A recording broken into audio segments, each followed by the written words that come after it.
Wahai Rasulullah, sudah kamu mengajak mereka untuk merenungkan tentang hari kiamat.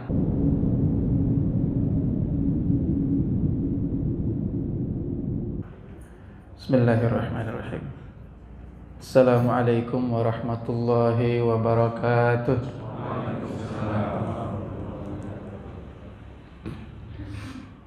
Alhamdulillahirabbil alamin. Wa bihi nasta'inu ala umurid dunya waddin. Thumma assalatu wassalamu ala asyrafil mursalin nabiyyina wa maulana Muhammadin wa ala alihi wa ashabihi wa man sara ala nahjihi wa iktafa atharahu ila yaumiddin. Asyhadu an la ilaha illallah wahdahu la syarikalah wa asyhadu anna nabiyyana Muhammadan abduhu wa rasuluh alladzi la nabiyya ba'dah fa innahu qad addal amanah wa ballaghar risalah wa nasahal ummah wa jahada fi sabilihi haqqa jihadih hatta tarakana 'alal mahajjatil bayda lailuha kanahariha la yazighu anha illa halik. Allahumma 'allimna bima yanfa'una wanfa'na bima 'allamtana wa zidna ilma. Allahumma inna nas'aluka ilman nafi'a wa rizqan thayyiba wa amalan sholihan mutaqabbala. Allahumma amin. Semoga yang hadir di tempat ini, di majelis ini, senantiasa diangkat derajatnya oleh Allah Subhanahu wa taala, dan semoga duduknya kita di majelis ini menjadi sumber keberkahan bagi kita, setidaknya sepanjang hari yang kita akan jalani hari ini. Semua aktivitas kita diberkahi oleh Allah Subhanahu wa taala. Amin ya rabbal alamin. Sebagaimana yang Rasulullah sallallahu alaihi wasallam doakan dalam satu riwayat, Allahumma barik li ummati fi bukuriha, ya Allah, berkahilah umatku yang berpagi-pagi atau yang mengawali paginya dengan cara yang baik. Mudah-mudahan ini adalah cara kita mengawali pagi kita yang terbaik, sehingga insya Allah sepanjang hari kita dikawal oleh para malaikat, diberkahi setiap aktivitas kita. Amin ya rabbal alamin. Baik Bapak Ibu yang dirahmati Allah, di pertemuan sebelumnya yang terakhir kita sudah bahas surah Al-Ghasyiyah sampai ayat yang ke 16 belum ya. Yang ke-14, wa akwabun maudu'ah. Jadi di surga itu nanti pertama, la tasma'u fiha laghiyah. Di surga itu enggak ada lagi kalimat-kalimat yang sifatnya laghi. Laghi itu bisa bohong, jadi nggak ada lagi orang yang bohong di sana, Pak. Kemudian yang kedua, al-buhtan. Buhtan adalah kalimat yang mengandung permusuhan. Dan kemudian tidak ada lagi yang namanya al-kufur, kalimat-kalimat yang mengandung unsur kekufuran, caci maki, saling mencela, nggak ada lagi di surga nanti. Selanjutnya, fiha ainun jariyah. Di sana itu ada mata air yang mengalir, dan itu sudah kita sampaikan di dalam ayat yang lain. Surah Muhammad ayat 15, Allah katakan masalul jannatil lati wa'idal muttaqun fiha anhar. Jadi perumpamaan surga yang dijanjikan oleh Allah bagi orang-orang bertakwa itu ada 4 macam sungai, dan itu sudah kita jelaskan satu persatu. Sungai dari air yang ma'in ghairi asin, air yang payau. Kemudian yang kedua laban, susu. Yang ketiga khamr, khamr itu khamr, minuman keras. Ya, es batu, minuman keras. Khamr ya, khamr kalau kita tuak ya, khamr. Kemudian yang keempat adalah asal, madu. Nah, itu 4 jenis, dan masing-masing di antara 4 jenis ini itu akan berupa sungai. Lalu setelah itu Allah lanjutkan fiha sururun marfu'ah. Di sana itu ada surur, ranjang-ranjang atau tempat tidur yang marfu'ah, tinggi. Ada juga mengatakan marfu'ah di sini artinya satu sama lain itu saling tanding menandingi ketinggiannya. Jadi ada yang lebih tinggi, ada yang di bawahnya lagi. Itu yang disebut sebagai sururun marfu'ah. Selanjutnya wa akwabun maudu'ah. Di sana ada cangkir-cangkir akwab maudu'ah yang sudah tersedia di mana-mana. Jadi ketika seseorang hendak minum, nah itu kalau misalnya di dunia ini Pak, kalau kita nggak punya pembantu mau minum, gelas kotor semua, cuci piring dulu Pak, cuci gelas dulu. Nah, di sana nggak perlu lagi itu. Jadi semua sudah tersedia, tinggal kita ambil gelasnya, kita minum. Itu akwabun maudu'ah. Maudu'ah itu dari kata wada'a yada'u, artinya meletakkan. Dan maudu'ah itu artinya sudah diletakkan di posisi-posisi yang dibutuhkan oleh ahlul jannati itu atau penduduk surga. Semoga kita termasuk bagian dari mereka. Amin ya rabbal alamin. Di ayat yang ke-15 kemudian Allah menjelaskan wa namariqu masfufah. Namariq itu bentuk jamak dari kata numruqah. Dan numruqah di sini artinya adalah bantal-bantal. Namariqu masfufah, bantal-bantal yang sudah disusun secara bersaf-saf. Dan bantal-bantal yang dimaksud di sini para ulama mufassirin menjelaskan bahwa itu yang dimaksud adalah bantal-bantal kecil yang digunakan untuk senderan itu, yang digunakan untuk tidur-tiduran itu disebut sebagai numruqah yang bentuk jamaknya adalah namariq. Dan di sini disifati oleh Allah dengan kata masfufah, itu sudah berjejer. Jadi kalau sudah berjejer gini ya tinggal pilih aja kita mau tidur sebelah mananya, mau senderan di mananya, itu semuanya sudah tersedia. Intinya seperti saya sering ulang-ulangi bahwa ini adalah satu keindahan yang tiada tara. Semaksimal apapun kita menjelaskan tentang ini semuanya, sama sekali tidak bisa mewakili keindahan yang ada di sana sedikit pun juga.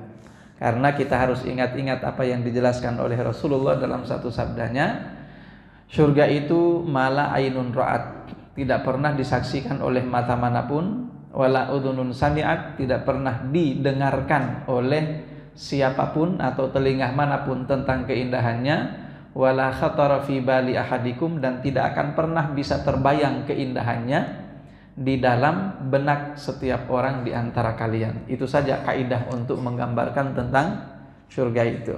Selanjutnya setelah namariqu masfufah, yang berikutnya adalah zarabiyu mabthuthah. Zarabi ini bentuk jamak dari kata zirbiyun. Ada juga yang mengatakan zirbiyatun. Apa itu zirbiyun? Nah ini permadani Pak. Ini apa sih kalau kita namanya yang ini? Karpet. Nah karpet. Kalau itu permadani. Nah para mufassirin menjelaskan bahwa permadani di sini adalah permadani yang terbaik dan bulunya itu lembut luar biasa. Bulunya lembut luar biasa. Ini banyak juga orang Pak kalau tidur di atas permadani kayak gini dia alergi. Ada juga yang kayak gitu. Jadi nggak bisa Pak. Ada orang yang kaya raya dia bisa beli permadani semahal apapun juga, tapi begitu dia ada di atasnya gatal-gatal Pak. Kenapa? Nggak cocok kulitnya. Nah di sana itu nggak ada lagi istilah alergi. Di dunia ini kan banyak alerginya kita Pak. Harusnya nikmat, harusnya nyaman, Anda alergi, nggak bisa dinikmati.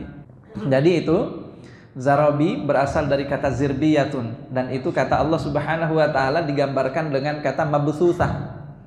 Apa itu mabthuthah? Mabthuthah itu artinya terhampar. Tapi para ulama mufassirin mengatakan bahwa terhampar yang disebut dengan penggunaan istilah mabthuthah di sini itu artinya bukan cuma sekedar terhampar, tapi menunjukkan banyak sekali. Jadi jumlahnya sangat banyak dan itu sudah terhampar di mana-mana. Nah artinya boleh jadi mungkin kalau kita bayangkan ya semua tempat yang kita butuhkan itu sudah ada permadaninya. Nah itu zarabiyu mabthuthah. Nah ini juga difirmankan oleh Allah Subhanahu wa taala dalam surah Al-Baqarah ayat 164, penggunaan kata mabthuthah itu.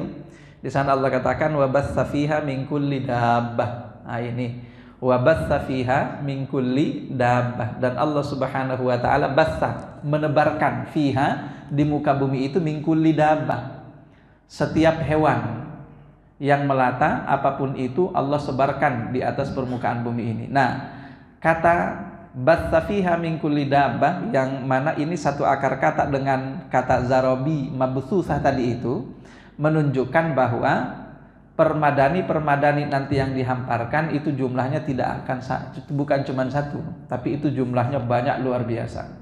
Nah, jangan pikirin Pak itu bisa dibeli, enggak, harganya segimana harganya itu. Ntar kalau berdebu disedot pakai apa tuh debunya? Enggak pakai debu lagi di sana Pak. Di sini kan semahal apapun itu pasti akan di vakum. Ya, di vakum ya, karena kalau enggak di vakum ya bisa gatal-gatal juga Pak, itu penuh debu. Nah, di sana semua itu yang kita bayangkan yang akan menjadi sumber atau apapun yang menyebabkan sesuatu yang negatif yang kita bayangkan dalam kehidupan kita di dunia, di sana itu sudah enggak ada lagi. Nah, selanjutnya wazarabiyu mabthutsah, dan permadani yang terhamparkan. Ayat yang berikutnya, afala yanzuruna ilal ibili kaifa khuliqat. Afala yanzurun, tidakkah mereka melihat, ilal ibili, pada al ibil, unta. Nah, jadi ayat yang ke-16 ini sudah merupakan ujung daripada penjelasan Allah tentang surga, di mana sebelumnya Allah menjelaskan tentang apa yang akan didapatkan oleh para penghuni neraka. Nah, tujuan daripada penjelasan dua hal ini adalah agar orang-orang, khususnya mereka yang dulu didakwahi oleh Nabi di Makkah Al-Mukarramah, agar supaya mereka paham, mereka sadar, dan semakin yakin tentang adanya hari kiamat atau hari pembalasan. Nah, tapi ternyata yang terjadi bahwa ini sama sekali tidak mempengaruhi apapun dari keyakinan mereka, orang-orang Quraisy zaman dahulu. Sehingga karena mereka tetap tidak percaya, maka dilanjutkan oleh Allah dengan ayat ini, afala yanzurun, kalau kalian masih belum percaya juga tentang adanya neraka dan tentang adanya surga, neraka dengan semua azab dan siksaannya, surga dengan semua bentuk kenikmatannya, karena memang mungkin tidak pernah disaksikan, belum pernah mereka mendengarkan berita tentang itu, nggak ada juga yang punya pengalaman kemudian dia langsung menuangkan pengalamannya dalam satu kisah, nggak ada juga kan? Ya, tidak mungkin, itu semua bagi mereka masih mustahil, ya sudah, nggak apa-apa. Tapi kalau kalian ingin melihat, membuktikan tentang kebenaran hari kebangkitan itu, ingin membuktikan tentang kebenaran hari akhirat itu, maka afala yanzuruna ilal ibili kaifa khuliqat. Ya sudah, kalau begitu pelajari keunikan-keunikan dari ciptaan Allah yang bisa Anda saksikan langsung, bahkan akrab dengan keseharian Anda. Maka kemudian Allah memulai dengan perintah dan ajakan agar mereka memperhatikan hewan yang paling akrab mereka temui setiap hari dalam kehidupan mereka, mereka pakai, mereka gunakan untuk apapun juga. Nah, apa itu hewan? Apa hewan yang dimaksud? Al-ibil. Ibil itu adalah unta. Tapi Bapak Ibu yang dirahmati Allah, unta ini nanti akan kita jelaskan keunikan-keunikannya, karena jelas bahwa ketika Allah Subhanahu wa taala mengajak mereka untuk merenungkan tentang unta, itu jelas ada alasannya. Tidak bahasa kita ucuk-ucuk Allah menyebut sembarangan aja, tidak. Tapi apa yang Allah angkat sebagai contoh di sini jelas ada sesuatu yang ingin disampaikan oleh Allah melalui ayat itu, khususnya kepada mereka orang-orang Quraisy, orang-orang Jazirah Arab saat itu. Nah, mungkin kalau kita orang Indonesia nggak terlalu akrab ya dengan unta, tapi orang-orang Arab benar-benar keseharian mereka nggak lepas dari unta, Pak. Itu orang-orang Arab kayak gitu. Kalau kita kan di mana? Ketemu unta di sini di mana? Ragunan. Kalau nggak di Ragunan, di Taman Safari Bogor ya. Ya susah Pak ketemu untanya. Atau kalau nggak pas umroh. Nah, orang-orang Arab setiap hari mereka akrab dengan itu. Makanya paling pertama yang Allah jadikan sebagai objek untuk mereka renungkan, ya, membuktikan bahwa hari kiamat itu benar adanya, adalah al-ibil ini. Bapak Ibu yang dirahmati Allah, dalam bahasa Arab, unta itu memiliki kurang lebih 60 kosakata yang menunjukkan tentang makna itu. Jadi ada naqah. Nah, ada naqatun yang kita kenal ya. Naqah itu unta. Ada ibil itu unta. Ada apa lagi? Jamal itu unta. Tapi bahasa yang paling umum ya kalau bahasa Inggrisnya apa, Pak? Camel itu ya. Bahasa Inggrisnya itu. Nah, yang paling umum kita atau dipakai oleh orang Arab, unta itu menggunakan kosakata jamal. Kita lihat kosakata jamal ini itu satu akar kata dengan kata jamil. Apa artinya jamil? Jamil artinya cakep, jamil artinya indah, jamil artinya ganteng, jamil artinya cantik. Jadi sesuatu yang indah, sesuatu yang bagus, sesuatu yang sangat menarik itu disifati dengan kata jamil dalam bahasa Arab. Nah, itu satu akar kata dengan kata jamal ini unta. Maka para mufassirin ada juga yang menjelaskan bahwa kenapa unta itu disebut dengan istilah jamal, karena keunikannya itu yang dimiliki oleh unta. Kalau misalnya kita lihat keindahannya sih nggak tahu. Saya sendiri sebagai orang Indonesia belum ngelihat unta itu indah. Kalau saya orang Indonesia nggak tahu kalau orang Arab ya. Nah, tapi yang jelas bahwa para ulama mufassirin mengatakan itu menunjukkan keunikan yang begitu banyak yang dimiliki oleh unta itu. Bahkan sekali lagi penyebutannya itu sampai 60 kosakata. Unta yang sekian tahun usianya itu beda lagi. Kemudian naik lagi usia sekian, beda lagi sebutannya. Naik lagi usia sekian, beda lagi sebutannya. Itu benar-benar menunjukkan bahwa begitu banyak kosakata di dalam bahasa Arab yang dipakai untuk menunjukkan hewan yang satu ini yang unik luar biasa. Saya coba mempelajari apa saja sih keunikan unta itu. Ternyata luar biasa memang banyaknya. Jadi pertama tadi namanya saja dalam bahasa Arab ada kurang lebih 60. Unta itu ternyata satu-satunya hewan yang bisa hidup sangat lama. Dia bisa hidup sampai 40 tahun, Pak. Jadi boleh jadi tuannya sudah meninggal dunia, dianya masih hidup. Bisa bertahan hidupnya sampai kurang lebih 40 tahun. Kemudian keunikan berikutnya, hewan ini adalah hewan yang diciptakan oleh Allah dan tidak gampang dehidrasi. Dia bisa hidup sampai 6 atau 7 bulan hidup tanpa minum. Bisa 6 atau 7 bulan sampai 7 bulan hidup tanpa minum. Tapi memang kalau sekali minum itu bisa kurang lebih 30-an galon. 1 galon berapa liter sih? 19 liter. Berarti kalau 30-an galon kurang lebih ya 500-an ya. 500-an liter ya. Itu memang uniknya seperti itu. Jadi dia bisa menahan haus, tapi sekali minum bisa banyak. Makanya jangan heran Bapak Ibu ketika Allah menceritakan tentang unta daripada Nabi Soleh itu, naqatullah, unta Allah yang diberikan kepada Nabi Soleh itu. Jangan heran ketika Nabi Soleh kemudian mengatur atau membuat satu aturan, sehari sumur itu khusus dipakai untuk minum oleh unta itu, dan sehari berikutnya dipakai minum oleh penduduk negeri itu. Itu bayangkan, Pak.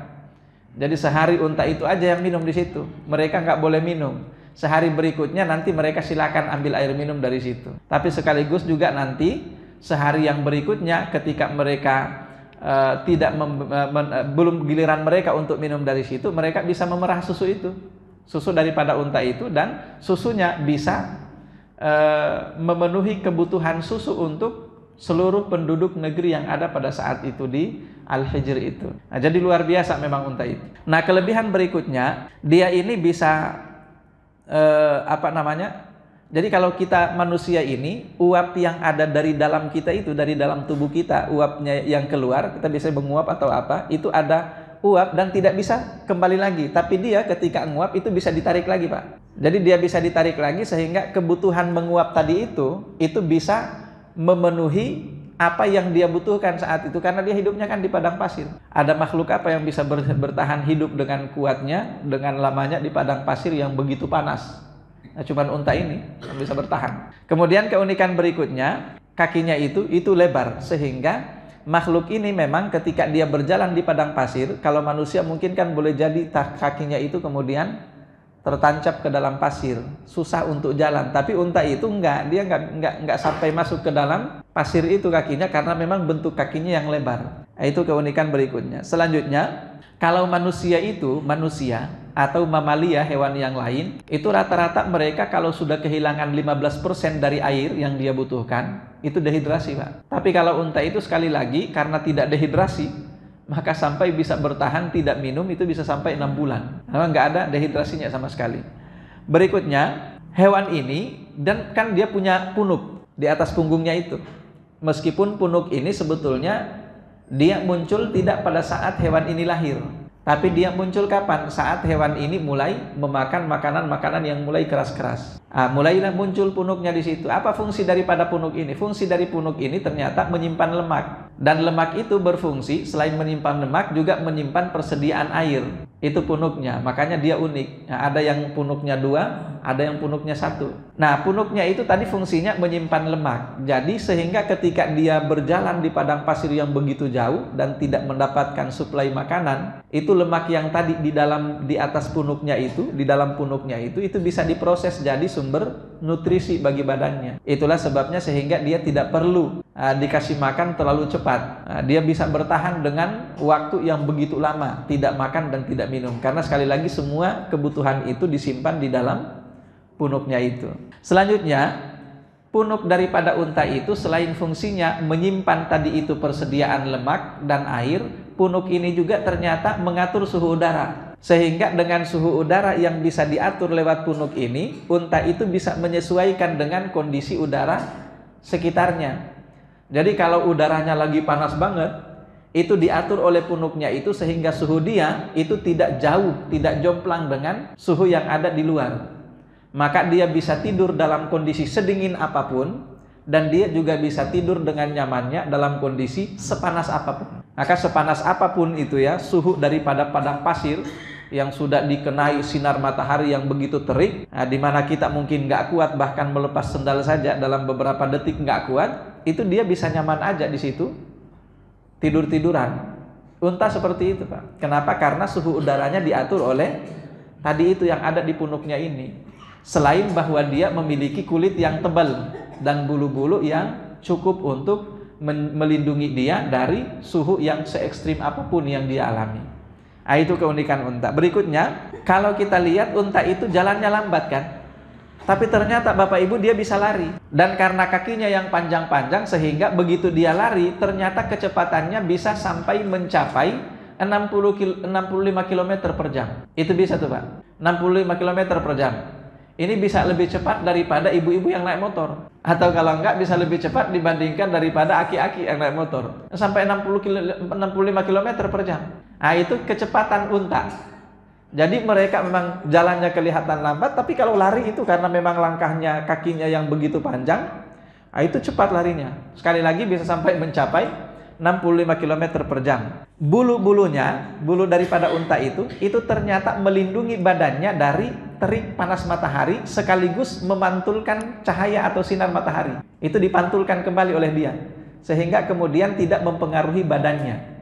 Itu fungsi daripada bulu-bulu unta itu, selain sekali lagi tadi melindungi dia dari panas atau dingin. Unta itu kalau hamil bisa sampai 14 bulan. Kalau hewan yang lain berapa bulan Pak hamilnya? 3 bulan ya. Manusia aja kan paling lama ya Pak, 9 bulan 10 hari. Ini dia 14 bulan. Jadi dia bisa hamil sampai 14 bulan. Selanjutnya bayi yang dia lahirkan itu cuman butuh setengah jam pasca dilahirkan, dia langsung bisa berlari mengikuti induknya. Itu uniknya unta ini. Selanjutnya, dia mampu makan duri. Bisa makan duri, Pak. Karena memang sistem pencernaannya itu memang dibuat seperti itu, sehingga dia makan duri tapi bisa hancur Pak di dalam. Nah, makanya ketika orang-orang Quraisy, dan sudah kita ceritakan di ayat sebelumnya, ketika Allah menjelaskan bahwa laisa lahum ta'amun illa min dori, penduduk neraka itu mereka tidak punya makanan illa kecuali min dori, dari dori. Sudah kita jelaskan bahwa dori itu adalah sejenis pohon yang berduri. Jadi makanan mereka berduri. Ketika ayat ini turun, apa kata orang-orang Quraisy? Mereka mengatakan unta-unta kami juga makan duri, tapi mereka gemuk-gemuk. Itu kata orang-orang Quraisy. Unta kami makan duri, tapi pada kenyataannya meskipun makan duri bisa gemuk-gemuk, bisa menghasilkan susu. Maka turun ayat yang berikutnya yang mengatakan la yusminu wa la yughni min ju'. Ya, la yusminu wa la yughni min ju'. Dori itu jangan dibayangkan seperti makanan unta di dunia. Dori yang ada di jahanam nanti itu la yusminu, tidak membuat gemuk, wa la yughni min ju', dan tidak bakalan menghilangkan rasa lapar. Nah, jadi itu keunikannya unta, bahwa dia bisa makan duri. Makanya kalau Bapak Ibu lihat unta itu bibirnya tebal sekali. Bibirnya tebal sekali. Kenapa bisa tebal? Karena tadi itu dia mau makan duri pun juga bisa. Begitu dikunyah masuk, sudah, itu sama sekali nggak mempengaruhi pencernaannya. Lah kita jangankan duri, batu kecil banget saja itu sudah bikin usus buntu, Pak. Bukan usus buntu, apa namanya? Ginjal, batu ginjal ya, Pak. Jadi batu ginjal, Pak. Itu kalau kita. Nah, coba aja tulang ikan aja tuh, atau duri ikan itu sudah nggak bisa lewat di kerongkongan kita. Nah, ini unta, Bapak Ibu yang dirahmati Allah, sekali lagi makannya duri. Belum lagi ketika kalau Bapak Ibu sempat atau pernah ke sana, pasti kita menyaksikan bahwa tumbuh-tumbuhan di sana itu rata-rata begitu, Pak, keras-keras. Iya, daunnya keras. Iya, daunnya sendiri bisa jadi ada daun yang seperti duri kalau kita lihat. Keras-keras di sana. Dan itulah makanan unta. Itulah makanannya unta. Nah, ini uniknya hewan yang satu ini. Jadi selanjutnya, nah, kelopak matanya itu transparan. Kenapa harus transparan? Karena dia sewaktu-waktu harus menutup matanya karena serangan badai pasir. Serangan badai pasir itu dia bisa tahan, Pak. Dan hidungnya itu ada penutupnya. Ya, hidungnya ada penutupnya. Jadi bukan masker yang dipasang, bukan. Memang dia bisa nutup sendiri hidungnya. Untuk apa itu? Untuk tadi itu menahan serangan badai pasir tadi itu. Jadi matanya tertutup sehingga dalam posisi mata tertutup sekalipun dia tetap bisa melihat. Ya, bisa jalan, bisa melihat. Itulah unta. Nah, ini keunikannya. Bapak Ibu yang dirahmati Allah, di dalam ayat ini kemudian Allah mengajak orang-orang Quraisy itu untuk memperhatikan keunikan unta itu. Dan semua keunikan yang kita sebutkan tadi itu benar-benar dipahami secara mendalam oleh orang-orang Arab pada saat itu. Benar-benar mereka hafal tentang keunikan-keunikan itu. Nah, Allah ingin menjelaskan kepada mereka, kalau kalian saksikan keunikan unta itu, ingat, itu ciptaan Allah. Afala yanzuruna ilal ibili kaifa khuliqat, bagaimana mereka diciptakan, yang benar-benar tidak sama dengan makhluk-makhluk yang lain, tidak sama dengan hewan-hewan yang lain. Masih ada lagi sebetulnya keunikannya, Pak. Coba Bapak Ibu bayangkan, hewan ini dagingnya bisa dimakan, kemudian susunya bisa diminum susunya, kencingnya jadi obat. Ya, selanjutnya bisa dipakai menjadi ini bisa menjadi harta yang bergengsi bagi orang Arab. Itu harta bergengsi mereka unta, Pak. Dan sampai hari ini Bapak Ibu kalau ngelihat orang-orang kayanya Arab, tapi bukan mereka yang kaya dari minyak ya. Orang kayanya Arab Badui lah. Kalau Bapak Ibu saksikan orang-orang kayanya Arab Badui itu mereka beternak unta, ternaknya pakai apa? Pakai Land Cruiser, Pak. Coba, pakai Land Cruiser. Mobil yang di Indonesia tidak banyak orang yang bisa beli karena harganya yang di atas 200 miliar. Mereka pakai untuk apa? Ternak unta. Nah, artinya Bapak Ibu yang dirahmati Allah, ini hewan bergengsi. Hewan bergengsi. Bahkan saat itu ada yang diistilahkan dengan istilah humrun na'am. Humrun na'am itu artinya unta merah, di mana itulah kendaraan paling mewah saat itu. Nah, jadi bisa dimakan dagingnya, bisa dijadikan sebagai ternak, bisa diminum susunya, kencingnya jadi obat. Lalu kemudian dia harta bergengsinya orang-orang Arab saat itu, tapi juga bisa dipakai untuk ditunggangi. Dan ketika Anda menunggangi, nggak perlu lompat. Apa yang terjadi? Hewannya itu sendiri yang turun. Dia yang duduk, Pak. Anda naik, baru dia berdiri. Sama juga dengan kalau dipakai untuk membawa muatan, ngangkut beban. Itu juga sama. Kalau hewan-hewan yang lain, misalnya kuda, sapi, ada nggak sapi atau kuda, ketika Anda muat barang-barang yang harus dibawa di atasnya, Anda suruh kudanya untuk duduk dulu. Bisa nggak? Nggak bisa sama sekali. Tapi unta, dia langsung turun, Anda naik atau memuat barang di atasnya, dia turun dulu. Selesai, baru dia berdiri. Itu luar biasanya unta. Nah, Bapak Ibu yang dirahmati Allah, sekali lagi, Allah ingin mengajak orang-orang Quraisy khususnya pada saat itu untuk memikirkan tentang keunikan-keunikan dari hewan yang mereka akrab sehari-hari bergaul dengan hewan itu, dan mereka sudah hafal karakter daripada hewan mereka ini. Nah, seharusnya mereka tahu bahwa keunikan ini menunjukkan bahwa Allah begitu mudah membangkitkan manusia di hari kiamat nanti, dan itu semudah apa yang Allah ciptakan dari hewan ini yang unik-unik yang disaksikan oleh mereka. Kira-kira seperti itu yang diinginkan oleh Allah melalui ayat ini. Afala yanzuruna ilal ibili kaifa khuliqat. Tidakkah mereka menyaksikan unta itu, betapa luar biasa ciptaan Allah dari makhluk yang satu ini. Setelah Allah mengajak mereka untuk memikirkan dan merenungkan tentang penciptaan unta, yang berikutnya Allah jadikan sebagai objek untuk direnungi oleh orang-orang Quraisy saat itu adalah wa ilas samai kaifa rufi'at. Kalau belum cukup juga tuh unta, sekarang perhatikan yang namanya langit itu. Perhatikan langit itu, betapa langit itu rufi'at. Dia diangkat begitu tinggi, tapi nggak pakai tiang sama sekali. Itu dalam ayat yang lain dijelaskan seperti itu. Allah Subhanahu wa Ta'ala katakan bahwa Allah mengangkat langit itu tanpa tiang. Nah, sementara kalau kita lihat bagaimana mungkin ada bangunan atau ada yang sifatnya kayak atap di atas itu, kemudian tidak pakai tiang sama sekali, itu gimana caranya bisa melayang-layang? Tapi langit itu ya sifatnya kayak gitu.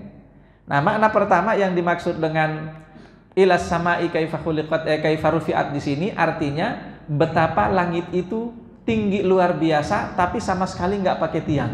Makna yang kedua ada juga yang mengatakan rufi'at di sini artinya bahwa betapa luar biasa tingginya langit itu diangkat oleh Allah dari jaraknya ke bumi ini, dan saking tingginya tidak ada makhluk manapun yang bisa menjangkau itu selain malaikat. Tidak ada makhluk yang bisa menjangkau itu selain malaikat. Manusia dengan teknologi penerbangan yang luar biasa canggihnya nggak akan pernah sampai ke langit, Pak. Nggak akan pernah sampai ke langit. Itu nyampainya sampai kemana doang? Bulan. Ke matahari pun nggak bakalan nyampe, Pak. Iya, matahari pun nggak bakalan nyampe. Padahal matahari itu cuma jarak 8 menit cahaya dari bumi. Itu matahari. Sekali lagi matahari jaraknya cuma 8 menit cahaya dari bumi. Sementara perjalanan cahaya itu kan 300.000 km per detik. 300.000 km per detik. Nah, matahari itu dari bumi jaraknya kalau nggak salah itu 8 menit cahaya. Nah, sekarang pertanyaannya, jadi 8 menit cahaya saja udah nggak bakalan bisa dijangkau oleh manusia. Saya nggak tahu kalau bulan jaraknya berapa dari bumi. Yang jelas lebih dekat kan? Jauh lebih dekat dibandingkan daripada matahari kan. Nah, selanjutnya berapa jarak langit? Nah, kalau misalnya mau diukur, dan ini salah satu di antara yang menjelaskan tentang itu adalah Imam Ar-Razi dalam kitab tafsir beliau Mafatihul Ghaib. Kalau pengen ngukur yang namanya langit, itu tinggal ukur aja bintang paling dekat dengan langit. Karena dalam surah Al-Mulk itu Allah menjelaskan walaqad zayyana as-sama'ad dunya bimasabiha. Kami telah hiasi yang namanya langit dunia itu dengan masabih. Masabih yang dimaksud adalah bintang-bintang. Dalam ayat yang lain bizinatinil kawakib. Kami hiasi langit paling pertama itu dengan perhiasan berupa kawakib atau bintang-bintang. Nah, maka itu artinya ada bintang, itulah langit. Dan itu langit pertama. Para ilmuwan mengatakan bahwa jarak bintang yang paling dekat dengan bumi, jaraknya dari bumi itu adalah perjalanan 20 tahun cahaya. Jaraknya perjalanan 20 tahun cahaya. Itu jarak bintang paling dekat dari bumi. Jadi kalau ada orang melakukan perjalanan secepat cahaya, nah dia mulai melakukan perjalanan dari bumi ini, anaknya lahir. Anaknya usia 20 tahun, baru dia nyampe ke bintang paling dekat dengan bumi itu. Itu pun kalau kecepatannya secepat cahaya, 300.000 km per detik. Kalau kita bayangkan, berarti kan luar biasa tingginya langit itu, Pak. 20 tahun cahaya, berarti kan tinggal dikali berapa tuh? Nah, 300.000 ya, 300.000 km dikali 60 dulu baru 1 menit. Dikali 60 lagi baru 1 jam. Kemudian dikali 24 baru 1 hari 1 malam. Dikali 365. Itu baru 1 tahun. Dikali lagi 20. Itu bisa muat kalkulatornya. Nah, ini menunjukkan bahwa langit itu betapa tingginya luar biasa. Itu yang dimaksud oleh Allah di dalam ayat ini. Tidakkah kalian menyaksikan langit itu kaifa rufi'at, betapa Allah mengangkatnya setinggi mungkin sehingga tidak ada makhluk manapun yang bisa menjangkaunya selain malaikat, tentu dengan kekuasaan Allah Subhanahu wa ta'ala. Nah, kalau Allah misalnya menciptakan langit yang begitu tinggi saja bisa, Artinya apa? Langit yang kita saksikan hari ini Bapak Ibu dibandingkan dengan akhirat itu nggak ada apa-apanya. Allah menciptakan langit yang begitu rumit, itu dibandingkan dengan Allah menyiapkan kehidupan akhirat, nggak ada apa-apanya penciptaan langit itu. Penciptaan bumi nggak ada apa-apanya dibandingkan dengan Allah Subhanahu wa Ta'ala mempersiapkan kehidupan akhirat bagi umat manusia ini. Nah, maka itu ajakan yang kedua yang ingin Allah jadikan sebagai objek untuk direnungkan oleh orang-orang Quraisy khususnya dan kita umat manusia pada umumnya terkait dengan kebenaran akan adanya hari kiamat itu. Objek yang berikutnya adalah wa ilal jibali kaifa nusibat. Tidakkah pula mereka memperhatikan al-jibal? Al-jibal itu bentuk jamak dari kata al-jabal, artinya adalah gunung. Maka al-jibal artinya gunung-gunung. Tidakkah mereka memperhatikan gunung-gunung itu? Kaifa nusibat. Bagaimana Allah menancapkan gunung-gunung itu. Jadi kata nusibat itu berasal dari kata nasaba. Itu artinya menancapkannya dan mengokohkannya. Makanya di dalam ayat yang lain, gunung-gunung itu Allah sebutkan sebagai autada. Apa itu autada? Pasak. Dan itu sudah kita jelaskan di surah yang sebelumnya.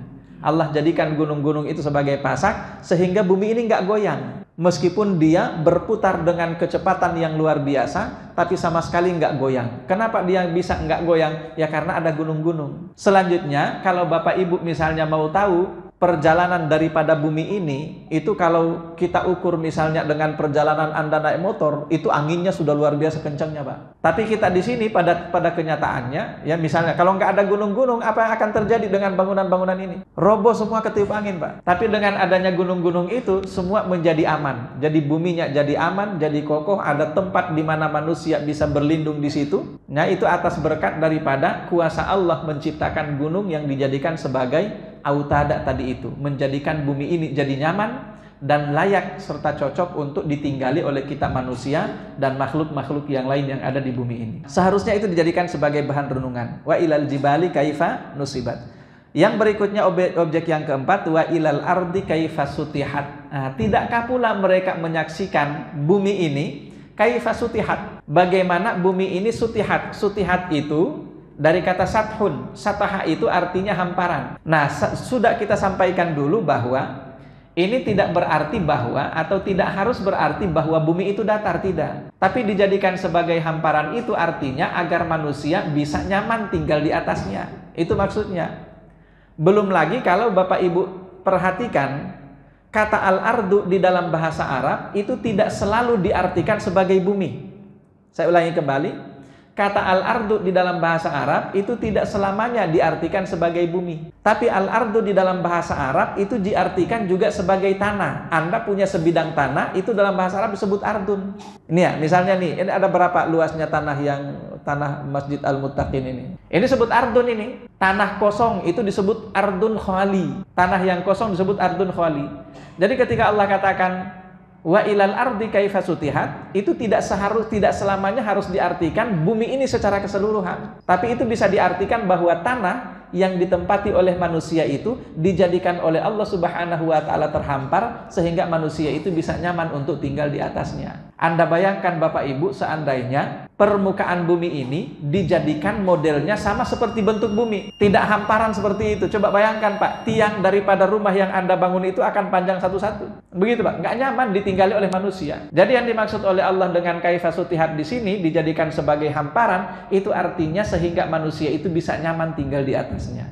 Sekali lagi, belum lagi ketika kita melihat penggunaan kata ardun dalam bahasa Arab itu tidak selalu diartikan sebagai bumi secara keseluruhan, tapi itu juga bisa diartikan hamparan tanah, ya. Dataran tertentu itu bisa disebut sebagai al-ardu. Wa ilal ardi kaifa sutihat. Nah, selanjutnya ketika Allah Subhanahu wa Ta'ala selesai mengajak orang-orang Quraisy, kemudian lebih umum lagi seluruh umat manusia untuk merenungkan 4 makhluk yang luar biasa tadi itu, Allah kemudian fokus menjelaskan kepada Rasulullah tentang tugas beliau itu apa. Wahai Rasulullah, sudah kamu mengajak mereka untuk merenungkan tentang hari kiamat, balasan untuk orang-orang penghuni neraka, balasan untuk para penghuni surga. Lalu kemudian diajak mereka untuk merenungi 4 makhluk yang mereka bisa saksikan dengan mata kepala mereka sendiri dengan segala bentuk keunikannya.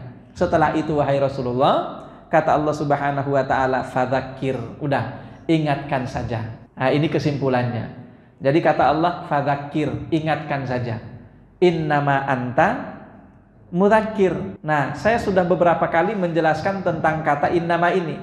Innama itu disebut sebagai kalimatul hasr, kata pembatas, yang artinya bahwa apa yang disebutkan oleh Allah atau oleh Rasulullah setelah kata innama, itulah intinya, tidak ada yang lain selain itu. Di luar itu nggak ada lagi. Maka ketika Allah katakan di ayat ini, innama anta mudzakir, sesungguhnya engkau adalah seorang pemberi peringatan saja, itu artinya tugas Anda, wahai Rasulullah, tidak lebih dari itu. Jadi Anda sama sekali tidak punya kewajiban untuk memberi hidayah kepada mereka. Anda sama sekali tidak punya beban untuk menjadikan mereka harus ikut dengan dakwah Anda. Anda sama sekali nggak punya kewajiban untuk membuat mereka pinter dengan ajakan Anda. Sama sekali tidak. Kenapa? Innama anta mudzakir, satu-satunya tugas dan kewajiban Anda itu hanya sekedar mengingatkan. Maka oleh sebab itu, ya ingatkan saja. Mereka ikut atau tidak, itu urusan mereka dengan Allah Subhanahu wa Ta'ala. Nah, apakah ayat ini berlaku juga untuk kita? Jawabannya iya. Kita manusia ini, khususnya umat Muhammad sallallahu alaihi wasallam, umat muslim ini punya kewajiban untuk berdakwah, punya kewajiban untuk mengajarkan Islam ini kepada orang-orang yang kita kenal. Tapi ingat, kita nggak punya kewajiban lebih dari itu. Tugas kita itu hanya mengingatkan, nasihatin orang. Orang yang Anda nasihati, nerima ataukah tidak, itu urusan mereka dengan Allah Subhanahu wa Ta'ala. Itu makna daripada kata fadzakir innama anta mudzakir. Jadi diingat baik-baik itu Bapak Ibu. Makanya kalau ngajakin orang, kemudian reaksi orang itu ternyata sangat tidak enak, ya sudah, nggak usah baper. Kenapa? Kita sama sekali nggak punya kewajiban untuk menjadikan orang itu harus berubah dan dapat hidayah. Karena hidayah itu semata-mata adalah hak prerogatif Allah Subhanahu wa Ta'ala, bukan hak kita manusia. Bahkan Nabi Muhammad sallallahu alaihi wasallam sendiri, ketika beliau sangat ingin agar supaya paman beliau bernama Abu Thalib sebagai pendamping dakwah beliau sepanjang kurang lebih 10 tahun, beliau sangat ingin agar supaya paman beliau ini mengakhiri hidupnya dengan kalimat la ilaha illallah. Sampai beliau betapa luar biasa usaha yang beliau lakukan, tapi justru beliau ditegur oleh Allah. Wahai Rasulullah, innaka la tahdi man ahbabta. Wahai Rasulullah, Anda sama sekali tidak punya hak untuk memberi hidayah, memberi petunjuk kepada orang yang engkau cintai sekalipun. Kenapa? Innallaha yahdi may yasha, walakinnallaha yahdi may yasha. Akan tetapi yang namanya memberi hidayah itu adalah hak Allah Subhanahu wa Ta'ala. Allah itu memberi hidayah kepada siapa yang dikehendaki olehnya. Nah, Bapak Ibu yang dirahmati Allah, insyaallah kita akan lanjutkan kembali sisa daripada tafsiran surah Al-Ghasyiyah ini pada pertemuan yang berikutnya insyaallah. Semoga sampai di sini apa yang kita sampaikan bermanfaat bagi kita semuanya. Baik, kita cukupkan dan sama-sama baca hamdalah. Alhamdulillahirabbil alamin. Kita tutup dengan doa kafaratul majlis. Subhanakallahumma bihamdika asyhadu an la ilaha illa anta astaghfiruka wa atubu ilaik. Billahi taufiq wal hidayah. Assalamualaikum warahmatullahi wabarakatuh.